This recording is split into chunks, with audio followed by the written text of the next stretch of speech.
Assalamualaikum warahmatullahi wabarakatuh. Perkenalkan, nama saya Miss Riani. Saya dari kelas PKO 6B dengan NIM 1805110806. Di sini saya akan membuat pemaparan tentang mata kuliah Biomekanika Olahraga dengan dosen pengampu yaitu Bapak Rola Anggalardika SPD MPD AIVP. Biomekanika adalah suatu ilmu yang menggunakan hukum fisika dan konsep keteknikan untuk mempelajari gerakan yang dialami oleh beberapa segmen tubuh dan gaya-gaya yang terjadi pada bagian tubuh selama aktivitas normal. Secara spesifik, biomekanika terdiri dari dua kata, yaitu bio dan mekanika. Bio artinya adalah makhluk hidup, sedangkan mekanika artinya adalah gerak. Jadi, biomekanika adalah ilmu yang mempelajari tentang gerak makhluk hidup. Biomekanika adalah ilmu yang menerapkan prinsip mekanika terhadap struktur tubuh manusia pada saat melakukan olahraga. Fungsi dari biomekanika olahraga adalah yang pertama, memberikan dasar ilmu pengetahuan untuk mengambil keputusan berkenaan dengan keterampilan dan gerak dasar pada olahraga. Yang kedua, mampu dalam mengembangkan gerak dasar olahraga yang lebih efisien dan manfaat guna. Yang ketiga, mengenal karakteristik dan kemampuan untuk mengembangkan kemampuan dan prestasi, baik untuk atlet maupun untuk siswa. Di dalam biomekanika, ada yang namanya hukum kesetimbangan, yang mana dalam hukum kesetimbangan ini ada 5 bagian, yaitu yang pertama hukum kesetimbangan 1, hukum kesetimbangan 2, hukum kesetimbangan 3, hukum kesetimbangan 4, dan hukum kesetimbangan 5.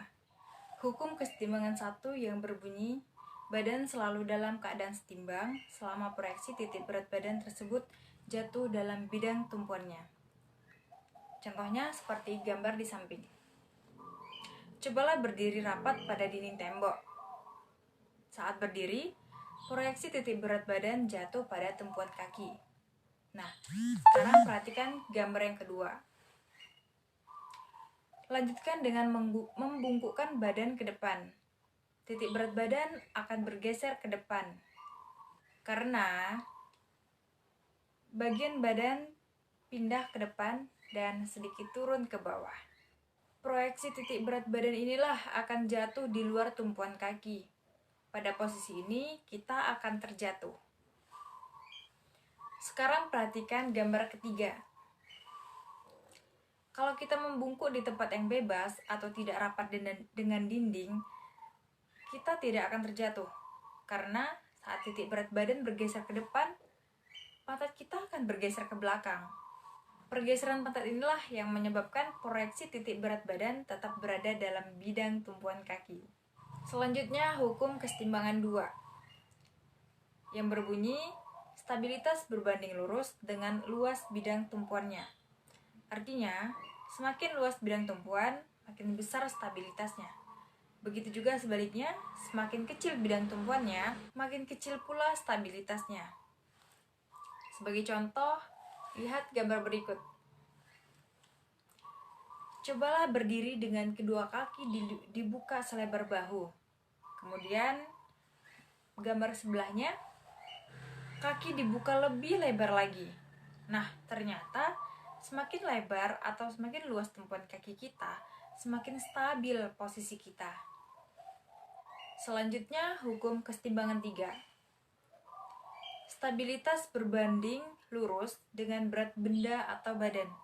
Artinya, semakin berat badan seseorang, semakin besar stabilitasnya. Begitu juga sebaliknya. Semakin ringan badan seseorang, semakin kecil pula stabilitasnya. Sebagai contoh, lihat gambar berikut.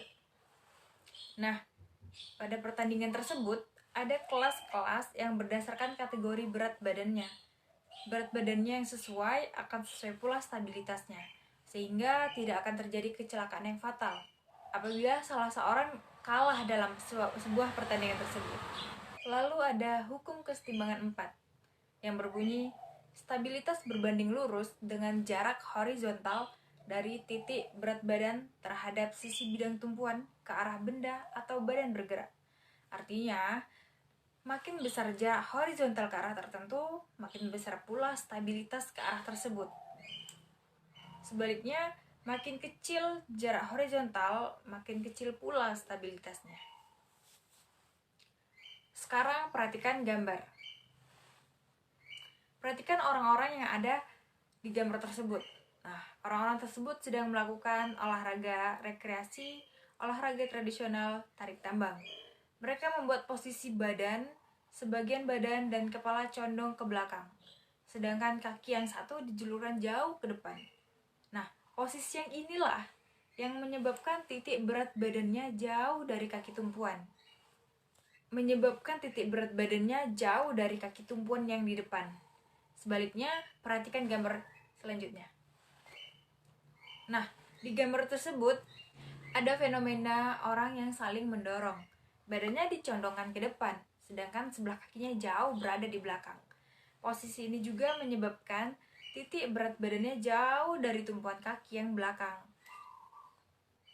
Dari contoh tersebut, dapat dipahami bahwa agar stabilitas menjadi besar, seseorang berusaha agar jaraknya datar atau jarak horizontalnya menjadi sebesar-besarnya. Orang yang saling tarik-menarik tidak akan mungkin jatuh ke depan. Jadi, jarak horizontal ke arah depan harus besar. Sedangkan orang yang saling dorong-mendorong tidak mungkin jatuh ke belakang. Jadi, jarak horizontal ke arah belakang harus lebih besar. Sebaliknya, orang yang akan lari harus dalam keadaan labil. Contohnya pada permainan softball. Pelari yang akan lari ke base berikutnya, sebelum lari memindahkan berat badannya ke tumpuan kaki yang di depan. Ini berarti titik berat badannya didekatkan ke sisi tumpuan. Jadi jarak horizontalnya diperkecil. Baik, selanjutnya ada hukum kesetimbangan 5. Yang mana dalam hukum kesetimbangan 5 ini berbunyi stabilitas berbanding terbalik dengan jarak vertikal dari titik berat badan terhadap bidang alasnya. Artinya, makin besar jarak vertikalnya, makin kecil stabilitasnya. Sebaliknya, makin kecil jarak vertikalnya, makin besar pula stabilitasnya. Contohnya pada saat pertandingan gulat. Lawan yang akan dibalik selalu berusaha agar badannya rapat ke matras, sehingga jarak vertikalnya menjadi sekecil-kecilnya. Nah, jarak vertikal yang kecil berarti stabilitasnya besar. Mungkin cukup segini saja pemaparan yang dapat saya sampaikan. Banyak lebih dan kurang, saya mohon maaf. Saya akhiri dengan wabillahi taufiq wal hidayah. Wassalamualaikum warahmatullahi wabarakatuh.